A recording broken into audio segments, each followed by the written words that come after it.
The danger arrives, and you wait for your heart to slam against your ribs. It does the opposite.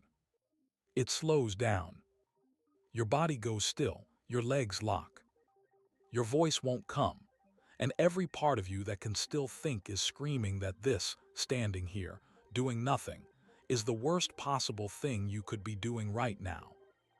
It feels like your body just betrayed you. It didn't. What took the wheel is the oldest survival program you own, older than running, older than fighting, hundreds of millions of years older than your name.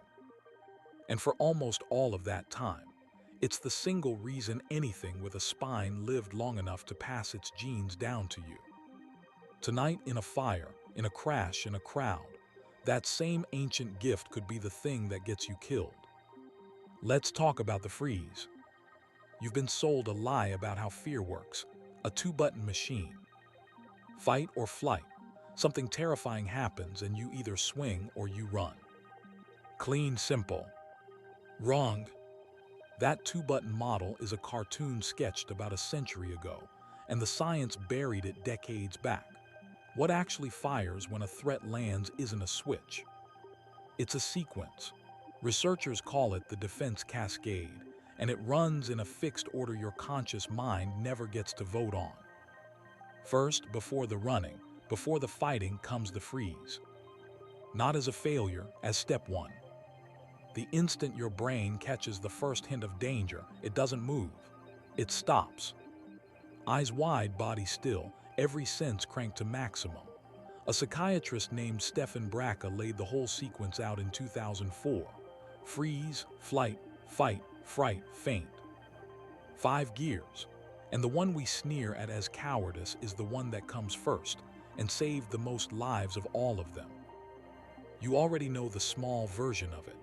A door slams hard somewhere behind you, and for a beat you don't run and you don't duck, you just stop, every antenna up, before you even know what the sound was.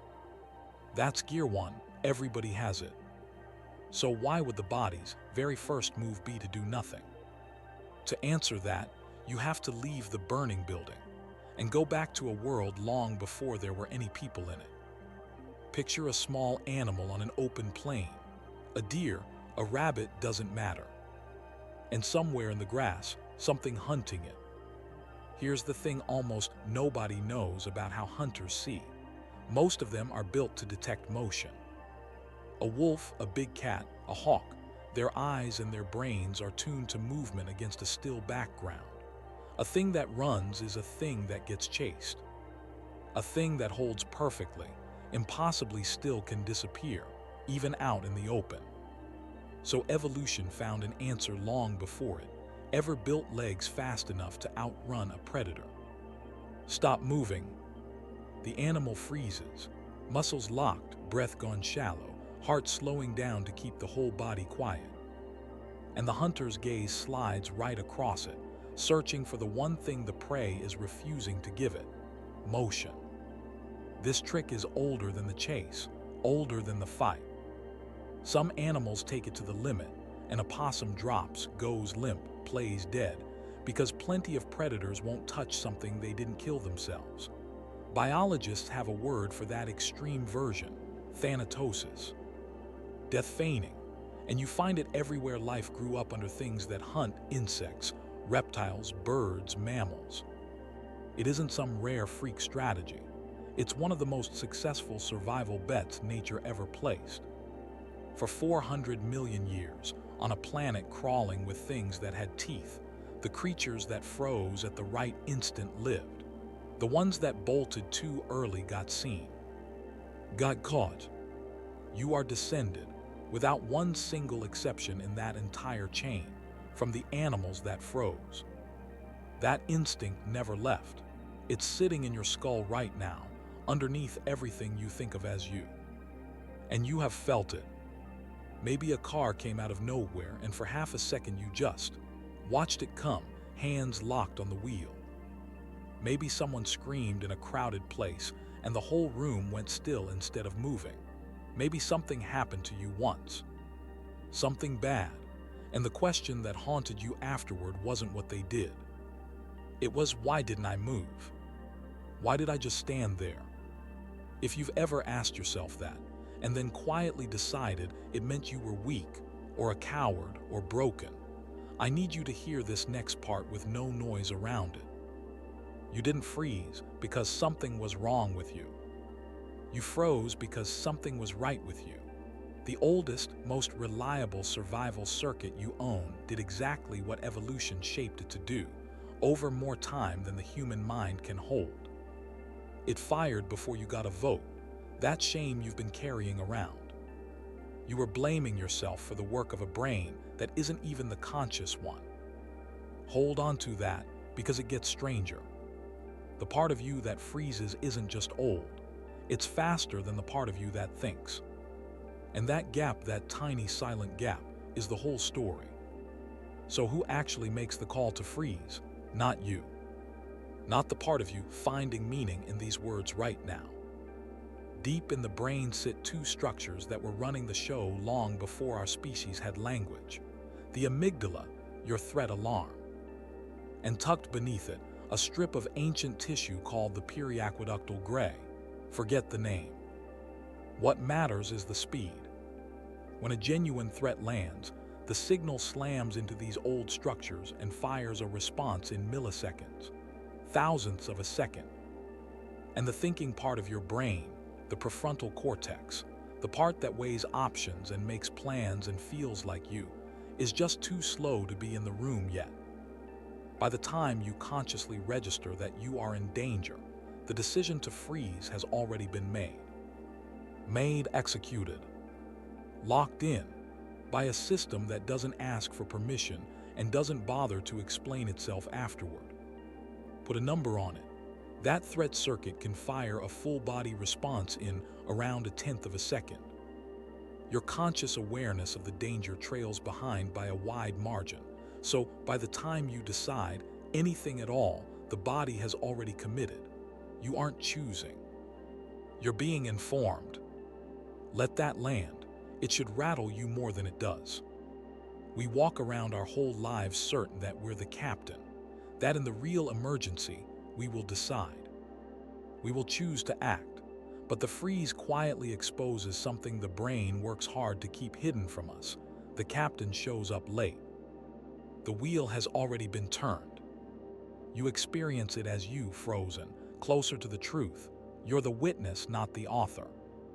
Something older wrote that second. You only lived inside it. Now look at what's actually happening in the body. It is nothing like the movies. Your heart doesn't pound, it slows. There's a break, a nerve called the vagus, running straight from your brainstem down to your heart, and in the freeze it clamps, dragging your pulse down to keep you silent and motionless. And at the very same moment, the accelerator is floored. Your body is flooding with stress chemistry, loaded to explode into movement. Gas and brake, both. At once. That's the trap of it. Inside, you are roaring with energy. Outside, nothing moves at all. Your pupils blow open to swallow more light. Your hearing thins to a tunnel. Time stops behaving normally. 5 seconds can stretch into something that feels like a full minute, because your brain has started sampling the world faster than usual, burning memory down at a frantic rate. And your legs. You tell them to move, they don't. There's no broken wire, no missing signal. The command to hold still is simply winning, and it's being issued from a place your willpower cannot reach. The descriptions are always the same, person after person, decade after decade. Like being a passenger in my own body, like watching the whole thing through glass. Some taste metal, some go strangely cold. Many lose the thread of sound completely, the world dropping into a muffled hush, wide awake, fully aware, and completely unable to make the body obey a single order. That is not panic. Panic is loud. This is the exact opposite. This is the quiet. Now, not all freezing is the same, and the difference is the difference between a few lost seconds and something far worse. The version most of us hit is what scientists call attentive immobility. You stop. You go hyper-alert. You're coiled like a spring, loaded to launch the instant the right move shows itself. It's reversible. It's a pause before action, and held for just a second or two, it can actually keep you alive. But push the threat far enough. Make escape impossible, make fighting pointless, take away every exit. And the brain drops into something darker. Tonic immobility. The body goes rigid, or it goes slack. The will to move drains out completely. And the person can stay fully conscious through all of it, feeling everything, and unable to do a thing about any of it. People who have lived through violent attacks describe precisely this. And for years, many of them turned it into a private sentence against themselves, never knowing it was a reflex old enough to have a name in a textbook. And past even that lies the oldest gear of all, collapse. Blood pressure falls off a cliff, the heart slows hard, and the brain, briefly starved of oxygen, just switches the lights off. Fainting. The body's final answer when there are no answers left. There's a grim logic even down here. An attacker often loses interest in a body that has stopped resisting. A still, collapsed animal bleeds slower than a thrashing one. Evolution wasn't being cruel when it built this gear. It was playing the only odds still on the table. None of these are choices. They are one ancient program, running deeper and deeper as the danger climbs, a staircase descending into stillness, built into us long before we were ever human. Which brings us to the question hiding under all of it. Why a reflex that kept your entire lineage alive can turn around and kill you in 90 seconds? The freeze isn't broken. That's what makes it terrifying. It works perfectly. The problem is what it's solving for. That circuit was built for one specific world. A world where the deadliest thing around you was a predator that hunted by movement. And the correct answer, almost every single time, was to go still and disappear into the background. But a wall of fire does not hunt by movement. Black smoke does not lose interest because you held your breath and stayed put. A sinking ferry, a buckling crowd, an attacker in a narrow corridor, not one of them is scanning for motion. Holding still makes you invisible to none of them. It just quietly spends the seconds you needed to survive. Your brain is running flawless software, written for a threat that vanished from the earth thousands of years ago. And in modern disaster after modern disaster, the people who study the wreckage find the same brutal split, again and again. A small fraction act, a small fraction come apart. And most people, the clear majority, simply stop. They stand. They wait, they freeze. The researchers who sit down with survivors afterward put rough numbers on it. Something like 1 in 10 stays sharp and moves. Another 1 in 10 unravels completely, and the remaining 80% go still and wait for an instruction that may never come. Not because they're weak, because the captain showed up half a second late, and the wheel had already been turned by something that thought it saw a predator moving in the grass. Which leaves the only question that actually matters. If the freeze fires before you can think, if your willpower is simply too slow to stop it, are you just stuck with it? Almost, but not quite. You can't outthink the freeze in the moment. The timing won't allow it. The decision's already made before you arrive. What you can do is hand the old system a script before the moment ever comes. This is the real reason pilots drill the same emergency 1,000 times.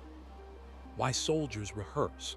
Why flight crews and firefighters run the identical scenario until it's boring. They are not building courage. They're installing a preloaded answer so that when the thinking brain goes dark, the body has somewhere to go that isn't stillness. The freeze still fires. It just breaks faster because there's a worn path already waiting on the other side of it. That's the only defense there is, not being braver, being rehearsed. So here's what I'll leave you with. Think back to the time your body locked up when you needed it to move. The moment you've quietly held against yourself for years. It was never cowardice. It was a 400 million-year-old reflex, doing the exact job it was built for. If you've got a moment like that, put it below, and this time, put it down without the shame. And the other ways your oldest brain overrules the one you think is in charge. That's what this channel is for. Hit subscribe before you forget you've got an older brain at all.